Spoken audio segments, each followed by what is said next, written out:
Well, good morning and good welcome to Abbey Naylor from Bold Mood. I'm thrilled to have you on, Abbey, because over the last 6 or so months, we're talking off air, I've ramped up my social and in particular LinkedIn profile, and that's what you do and who you are. And I've seen some amazing pieces of content, and I'm thrilled to have you on. So welcome and thanks for coming on. Thanks for having me, Tom. Appreciate it.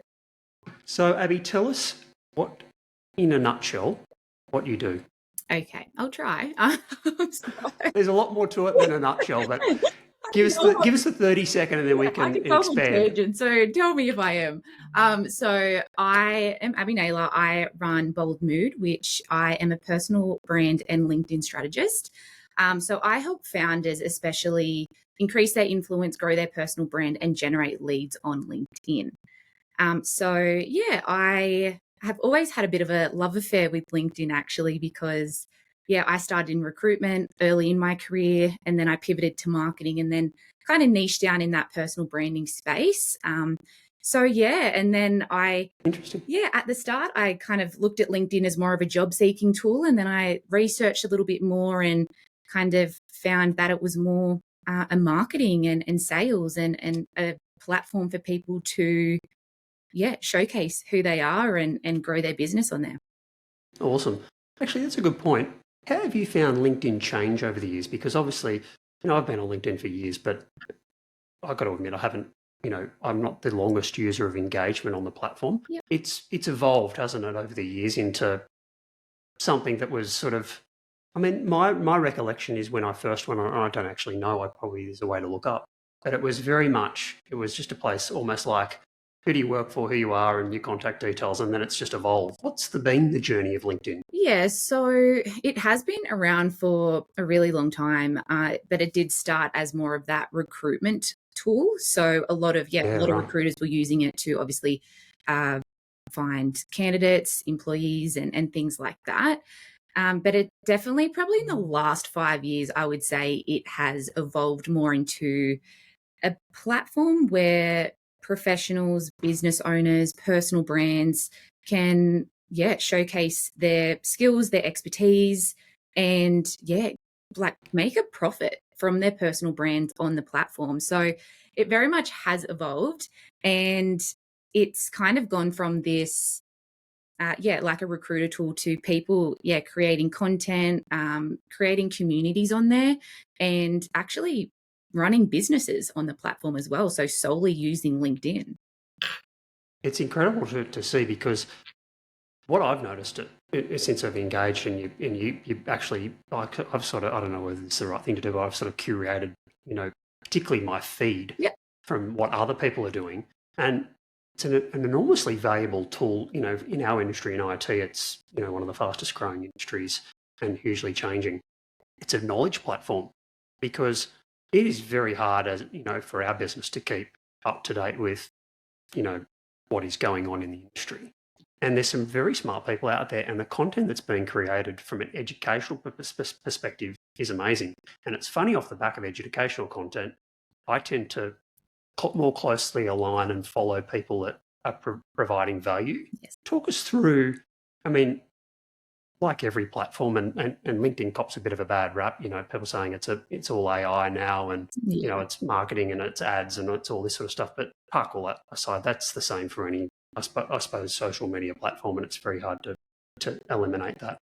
But content really is king, isn't it, when it comes to, I don't know, but from my perspective, it seems to be that really value-added content. Is that where, from an individual perspective, where the power is?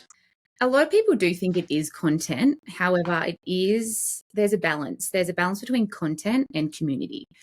So a lot of people just tend to jump in the deep end and go, I'm going to create all this content.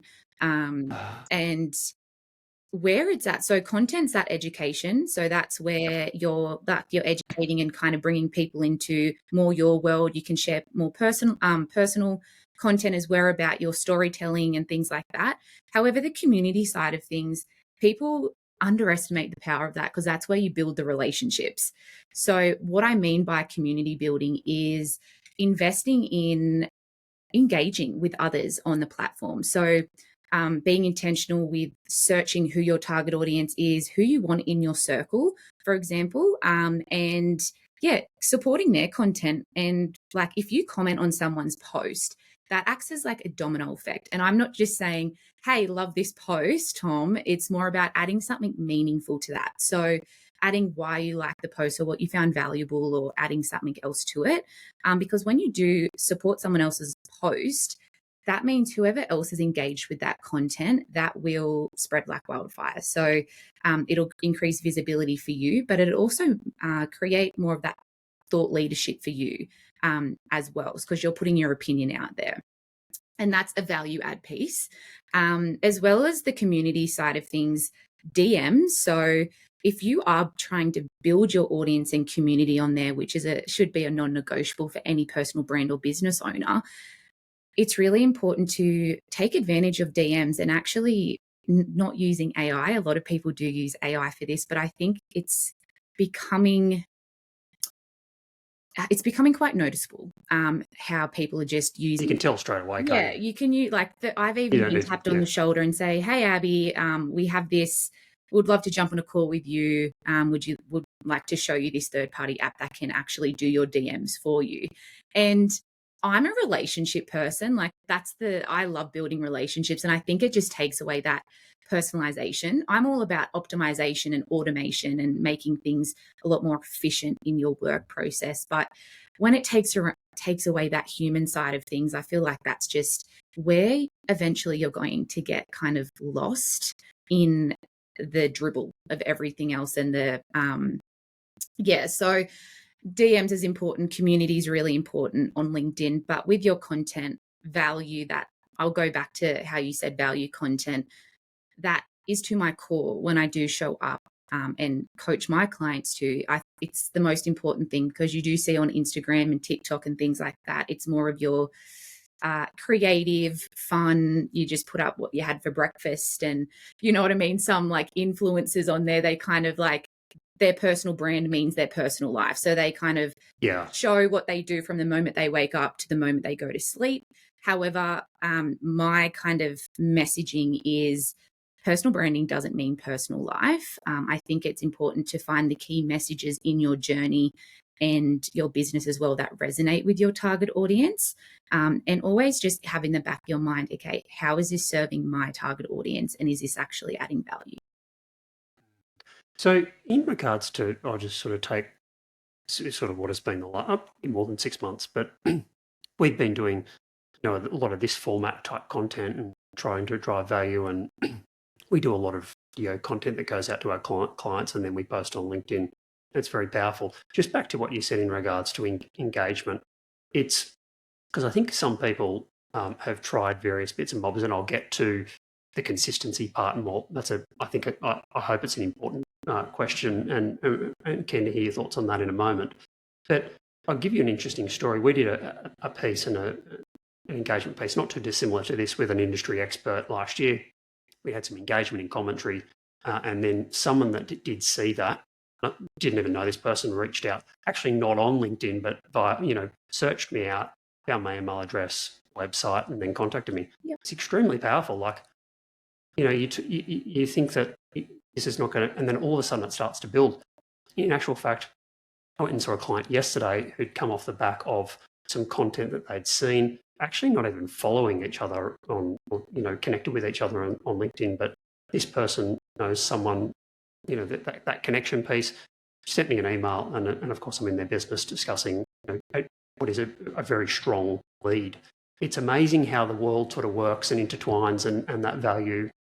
And I wanted to highlight and get your comments on and thoughts on that, because I think there's a lot of people out there that just go, it's a waste of time. But here in my case, there's 2 live examples. I've got plenty of others where this is generating actual real life leads in business, like for us, big business. And that's how I run my business via LinkedIn. Like that's where I gain 90% of my leads for my business as well.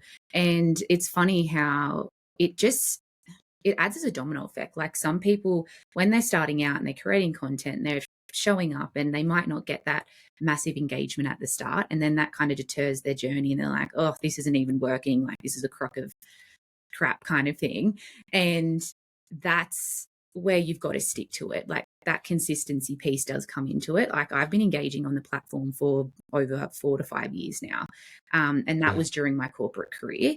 And when I went to launch my business, people knew exactly who I was and why I started this business because I'd been showing up for years prior, sharing my thoughts on personal branding and the platform and things like that. A lot of, and also something to keep in mind as well, a lot of people that do land in my DMs or they message me or I get emails from people, they haven't even engaged with my content. Like some leads. That's the interesting part. I know, like, because some people are quite conservative and some others might be working for a company and they don't want to, because on LinkedIn, if you engage with a post, your name will obviously pop up. That's the visibility piece. So some people are probably a little bit more shy. Oh, I don't want people seeing that I've liked this, or you know what I mean? So they might, they prefer to kind of message you in DMs in that kind of private community piece instead of kind of engaging with your post. So I don't, like, obviously KPIs, metrics and numbers are really important to track, especially if like your content isn't getting large engagement eventually. But I don't let that be the prime thing to kind of stop you from showing up, because not the be all and end all, is it? it's not the be all end all, because you'll be surprised how many people don't engage with your stuff but actually are inspired by what you are doing, and they will eventually reach out to you.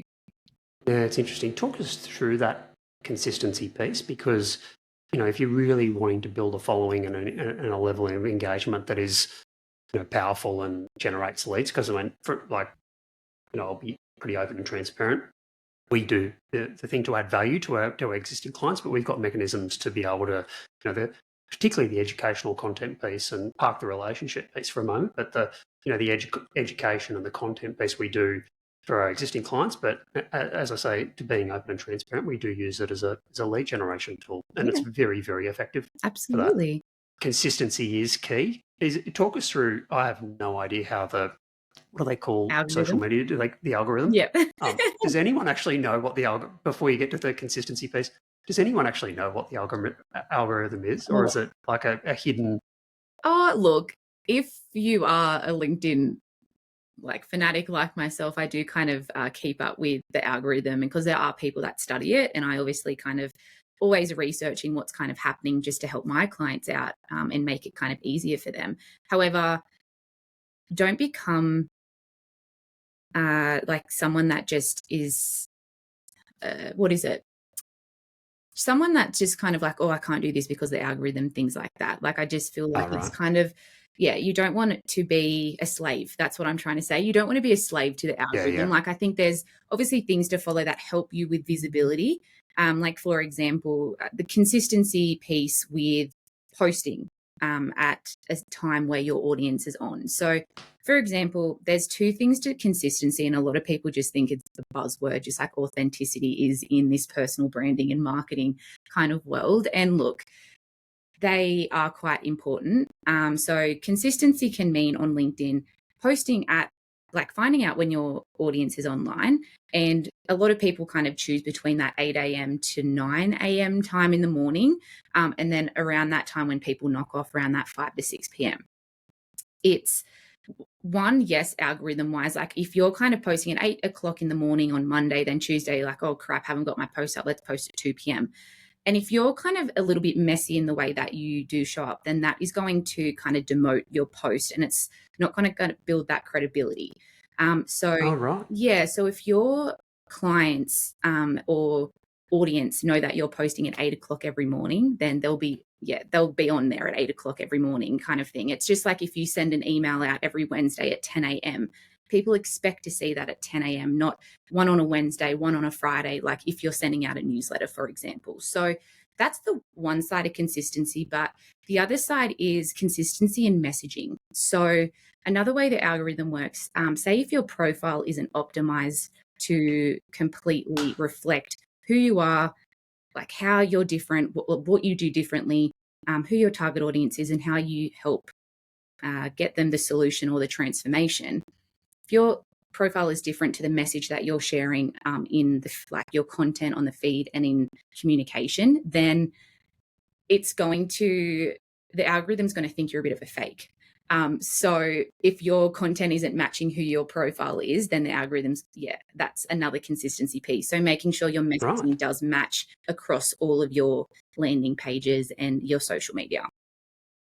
So is the algorithm's not known to people? It's a mythical. Yes, people are trying to work it out. That's correct, isn't it? Yeah, it's a mythical. It's funny. It changes all the time. And that's what I mean. Like, you can't become a slave to it because it does change. Like, for example, back in 2023, I think that was like the rise of the selfies, when people were posting content with photos. And I'm a fan of that. Like, I'm a person, I love putting a name to the face, and I like that type of content. However, some people prefer video. Video is now, the algorithm is pushing video. People are more leaning into that. Then we certainly notice that when we post video, it's I don't know what it is, but it's good for us anyway. Yeah, I think LinkedIn is, obviously they have to keep up with the other platforms as well. So obviously with your reels on Instagram and your TikToks and things like that, you want to kind of keep up with that younger generation as well, kind of entering their careers and things like that. So yeah, it's evolving, and video is definitely that thing now, where a couple of years it was like carousels. So it's good to keep up to date with things, but if something's working for you, like if just plain text post works for you and your audience love that, that's great, because that means you're really great at copywriting. If you prefer, you prefer video, you're more confident on video. If that's working for you and your target audience, then stick to that, and just keep looking at your numbers and seeing if how your content is going. It's interesting because I when you said that, I do follow people for either their video content or their written content, and it's what I suppose they offer. Like I'm following one particular guy in our industry is just producing some absolutely brilliant value add content by video. Yes, and then there's a few other guys that are highly technical. Probably doesn't translate naturally into good video content anyway, but it's amazing written content. Yeah, and they both, they both equally engage me. So it's interesting. And some of the longer format posts Abby seem to do. Yeah. Again, I'm just going off personal experience here, so it's got no knowledge of what works and what doesn't work. But we've all got the attention span of a goldfish these days. These days, I know. It's so bad. But if you've got valuable content and someone writes a long content piece, it's actually more than anywhere, I read long content format on LinkedIn. Yeah. And I think it doesn't come down to like what format that you're creating. I think it comes down to how you are formatting it. So if you are a great writer, like there is a psychology to copywriting and the way that people kind of consume content. So some people are skimmers, some people prefer that longer form content. They're more analytical and like that longer form. And LinkedIn provides a lot of different formats for a lot of different learning styles. So you've got your video, then you've got your newsletter and your articles. That I'm writing one for myself today. And I love writing longer form content because sometimes you don't want to kind of bombard your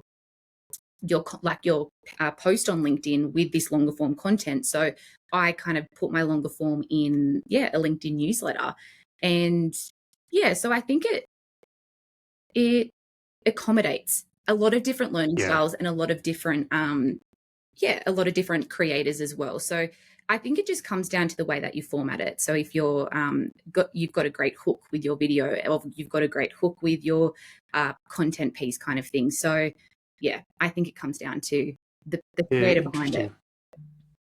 Talk us through, and again, I'm coming at this from personal experience, company profile, the personal profile. Yep. We can post content, and look, I've probably got a lot, not that I'm explosive in terms of my following, so I don't want to talk myself up here too much, but my personal following as opposed to our business following is sort of disproportionate, but even allowing for that, I post content on my personal profile, and then, if our marketing team do it on our company profile, it's just chalk and cheese in terms of the engagement and level.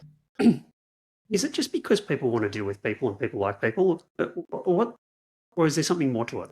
Well, we are living in a personal brand economy, Tom. So people don't want to be sold to anymore, and people want to connect with the people behind the brand. So that is why personal branding is really important. And regardless if, so before I go into that, LinkedIn is a platform where it prefers personal pages than company pages.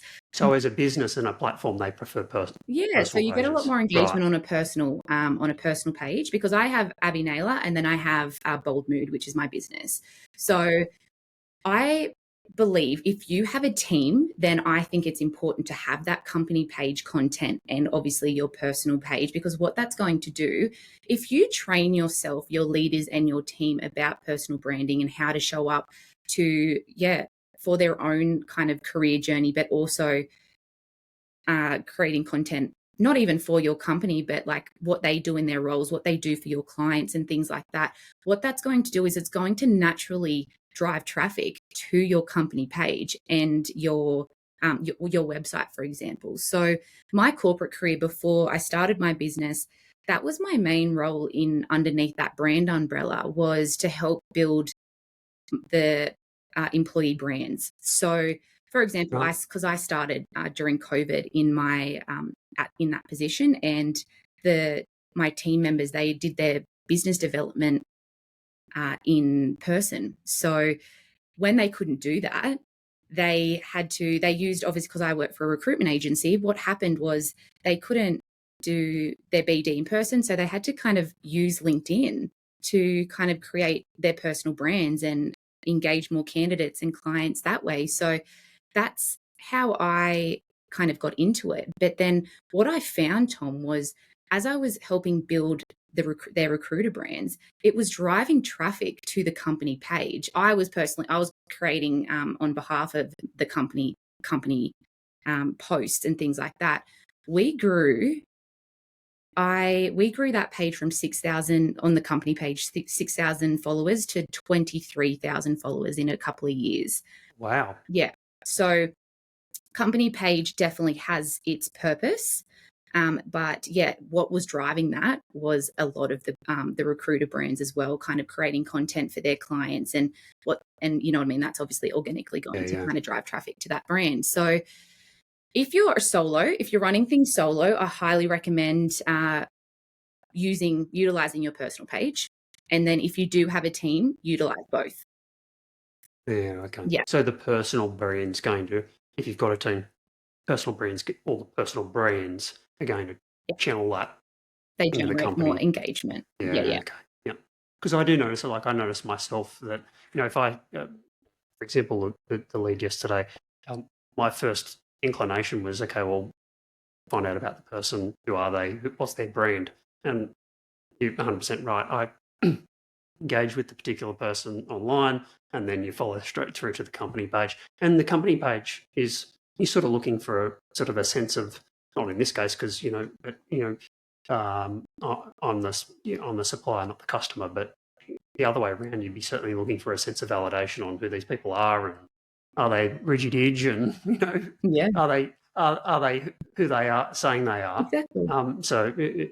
Okay, that's interesting. So in terms of consistency of company brand, what works from a company perspective? Because I've got to tell you, and we do bits and bobs of it, and it's important, but we see all too often, we're open on this day, and the same content again. I mean, if I see Blend one more in. of them, I'll scream.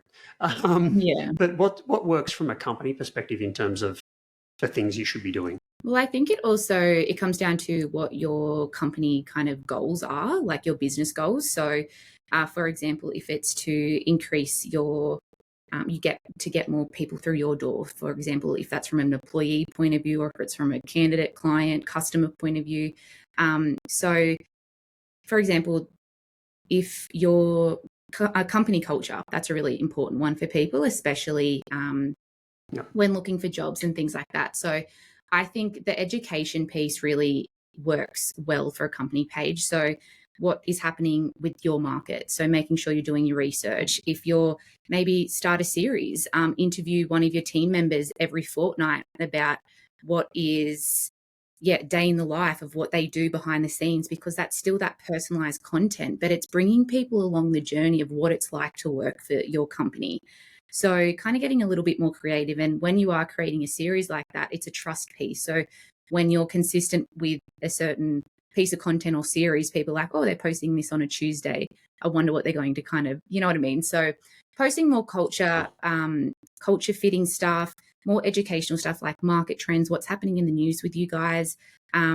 Personal content can be more team updates, anniversaries, new starters, like sitting down with that and just not saying, oh, hey, we've got this new starter and taking a photo and going, his name's Tom kind of thing. Being a little bit more creative and thinking outside the square of what other people are doing. So, because what you want to do is still be driving people to that company page. And to do that, you want to be top of mind and that go-to in your industry. So, to do so is just making sure you're on top of trends and on top of like what's going on and things like that. So you're keeping your audience well engaged. Interesting. Talk us through what you do on a day-to-day basis, Abby. I mean, it fascinates me because it's particularly for people that are watching this and going, I got no bloody idea what I'm doing. LinkedIn, it should be something that I should be doing. Or likewise for people that are having a crack like me and probably making every textbook error in the thing. But I sort of believe unless you're having a crack and having a go, then it's better than not. But I suppose it's two questions. Is if someone's and equally so, we've got some people in our business that are prominent people in our business, and they're not even on LinkedIn yet. And that's one of the things that we're setting as one of our marketing strategies for this year is to create their presence and brand. So talk us through someone in that situation where not even on LinkedIn, because be surprised when I say not on LinkedIn, I'm talking about people that are, but they not even have a profile. They haven't updated. Yeah, they've probably got their photo images the day they got married and cropped their partner out.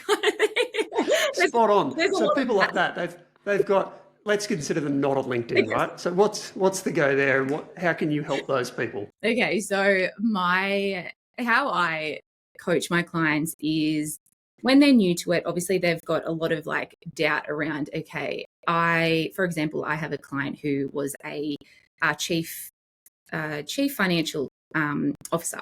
So in that role, she was quite conservative. Like she was behind the scenes. She didn't need to kind of put herself out there and things like that. And she's now retired and kind of going down a different path and wants to kind of like show up. So for example, when we're starting, what I like to do is don't jump straight in the deep end and just create content, because if you're going to throw things at the wall and hoping it sticks, it's not going to. It's just going to confuse your audience and you will kind of lose the why you're doing it. So I run through a bit of a foundation, so a personal brand identity. So who are you? What do you want to be known for? Who is your target audience? And what is the transformation or the solution that you help your client get? So making sure, like digging deep on those things, because there are 1 billion people on LinkedIn. So for you, 1 billion, is there? There's 1 billion people on there. However, there's only 2 to 3% that are actively using it properly to create, like to build their personal brands and their business. So it's still very early days to get on there and kind of start before that. Which I suppose is a good thing, isn't it? Because there's lots of people that are visible to the content but are not so what you're saying is that 2 to 3% are the ones that are generating most of what we see. Yes, absolutely. Right. Yeah. Sorry, go on. No, that's okay. So personal brand foundation. So making sure you've identified exactly who you are, who you help, and the solution that you help get for that, your client audience, and then your target audience, I should say, sorry. And then optimizing your profile. So starting from your banner and your banner is like prime real estate. When someone jumps on your profile and what's something that you help your client with. So that's why that foundation piece in phase 1 really helps, because it's like, okay, I know exactly why I'm here and what I'm helping to get my client. So making sure that's quite evident. And a banner, if you're not creative in that sense, you can obviously hire someone to help you, or you can just jump on Canva. There's AI tools on there to help you kind of create your own banner and things like that. Or you can just type in LinkedIn banner, and it honestly there's so many templates that you can kind of use on there. Right. Profile image, just making sure that's obviously reflective of who you are, professional, if it's a little bit more, mine's me laughing because that's more of my personality and how I want to be perceived. Your headline also is quite important because it doesn't just stay on your profile. When you are engaging on the feed, that follows you everywhere. So you don't want to just say, I'm a marketing consultant, because how many other marketing consultants are out there? So your headline is the place. You want to use as many keywords as possible to ones that you can have your title in there, but make sure you have your tagline in there, like what your mission statement is, who you help, what the solution is, because the more keywords that you are using there, when people are searching for that, you're going to be top of mind as well. As well as your About Me section, focusing on painting the picture of what you do for your clients. So I like to, it's kind of 80-20. So 80% painting the picture for your target audience. So what's the solution you help them get and how you're credible in that space. And then also a bit of a career story of like how you got from A to B kind of thing, because that storytelling piece is going to help you become, like, it's going to connect you to people. That's what storytelling does. It's the oldest thing in the book kind of thing, like for people, it's like watching a movie. So you want to make sure that people do understand who you are kind of thing, so they can connect with your story.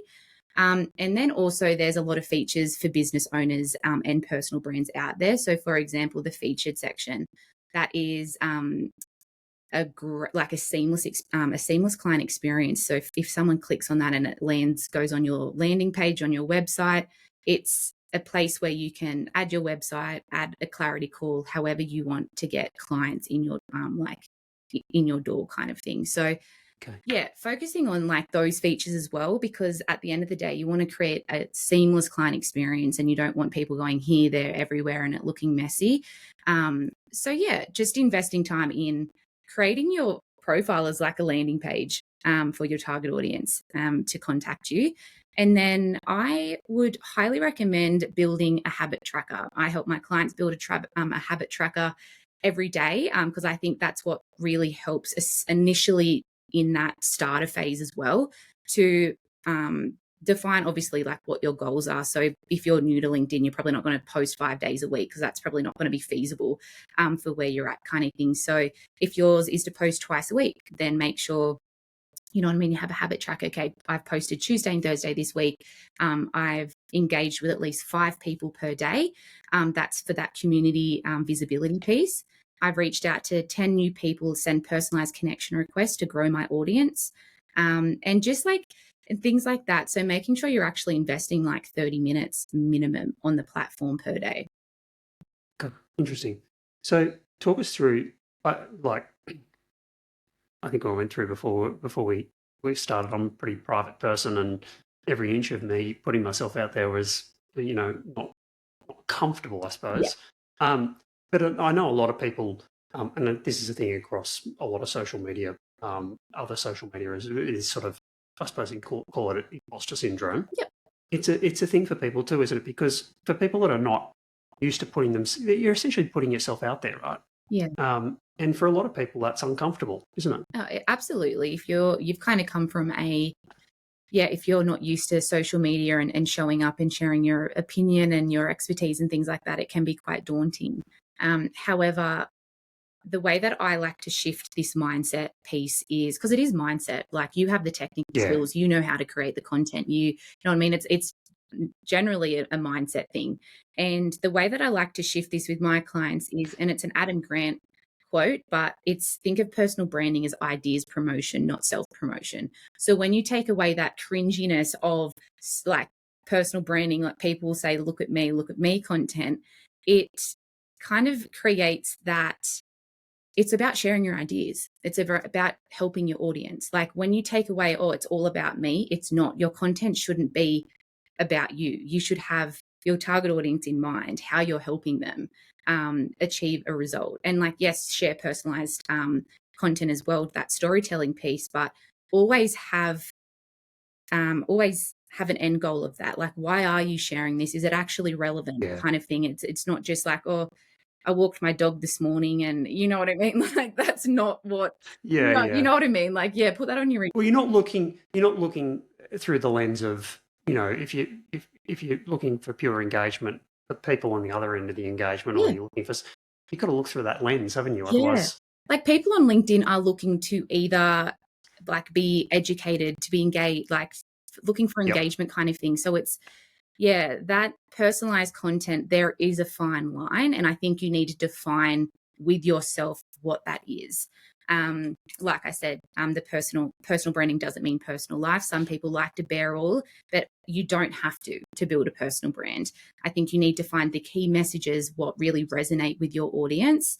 Like for example, an example of a personal piece of content that I would share is I went for a run the other day and I found it quite hard to get to the goal that I wanted to. And I had this inner voice in my head saying, "Oh, stop, Abs. It's hard." You know what I mean? And I was just like, how you do one thing is how you do everything, Abby. So if you are going to quit so like true. halfway through this run, how are you going to show up for your clients? Are you going to quit halfway through the session? You know what I mean? So it's like I turned that personal piece of content, that storytelling piece of content, into something that actually is valuable for my audience, because that's something that they probably struggle with, that inner voice when they're showing up online. So that's an example. Yep.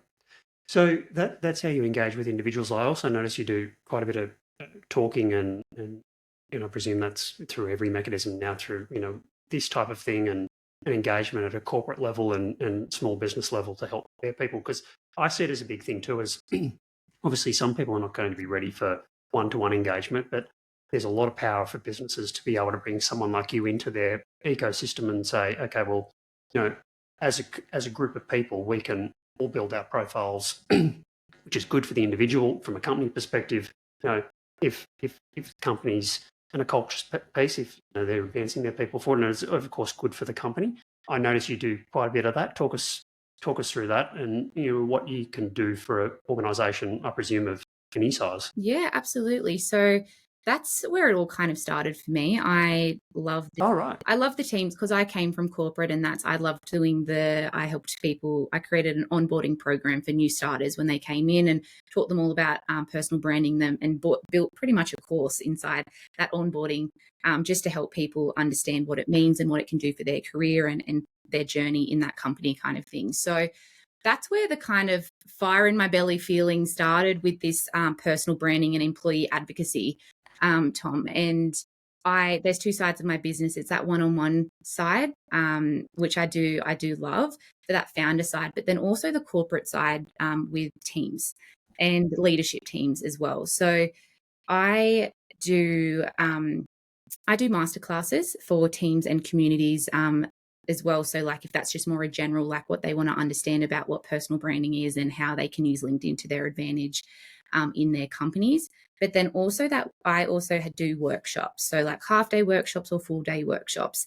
And what that does is, even if we want to start with the leadership team and we want to educate, because there's going to probably be like a few different personalities, people that have been there for a while and they're like, I don't need to put myself out there. Like, I haven't done that my whole life and Yep. I'm successful, you know what I mean? But like and then you've got people that are new to it and they're like, yeah, I'm ready to go. Like, I want to kind of make. So that corporate side is, I really, really enjoy that because you get to help people on like a bigger level. And what I do is I help educate the team on how important personal branding is, not just for their career and their journey, because if time comes to leave that company and they're looking for like a new job or things like that, their presence is active. And if a Yeah. recruiter or an employer looks at their profile and go, oh, this guy is really proactive and they've actually done this in their career and they're really trusted by their clients and customers, like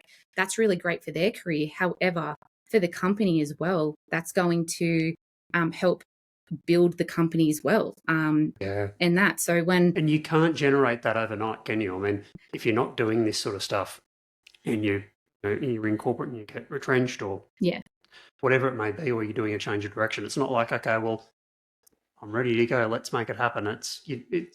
Like all good things, it takes time. It does take time, and that's why I offer my support as well. It's not just a one and done and like, all right, see you later. Like I have support over those next couple of months to make sure the team are like understanding what they're doing. We're in a group and we can chat about like, what's going, like how they are, and do another check in a couple of months later, just to see how things are going. So I do love that side of, I don't promote it as much kind of thing more than my one-on-ones, but I do love that side of things because I think there is just still so much potential in that corporate space as well that, people can be leaning into that employee generated content. There's a massive, not, I wouldn't say gap, but lots of opportunity there.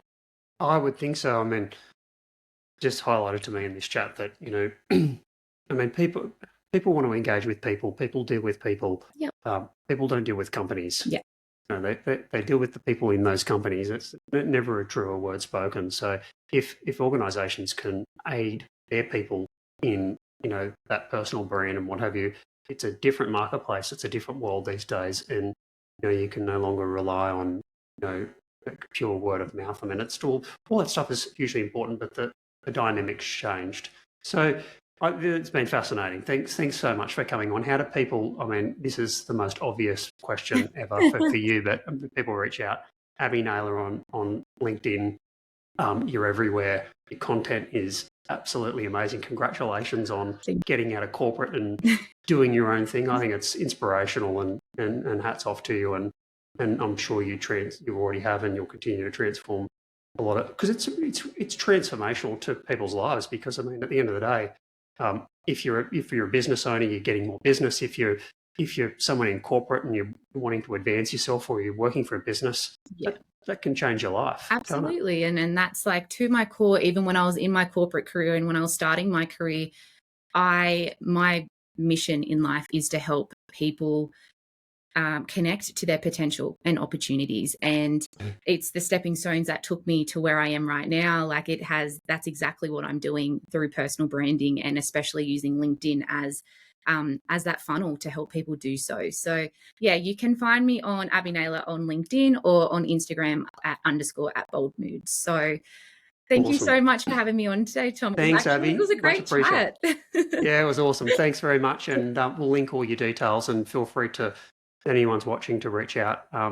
We've known each other for not hugely well, but for a number of years, and it was great to have you on, and look forward to catching up again soon. Awesome. Thanks, Tom. Thanks.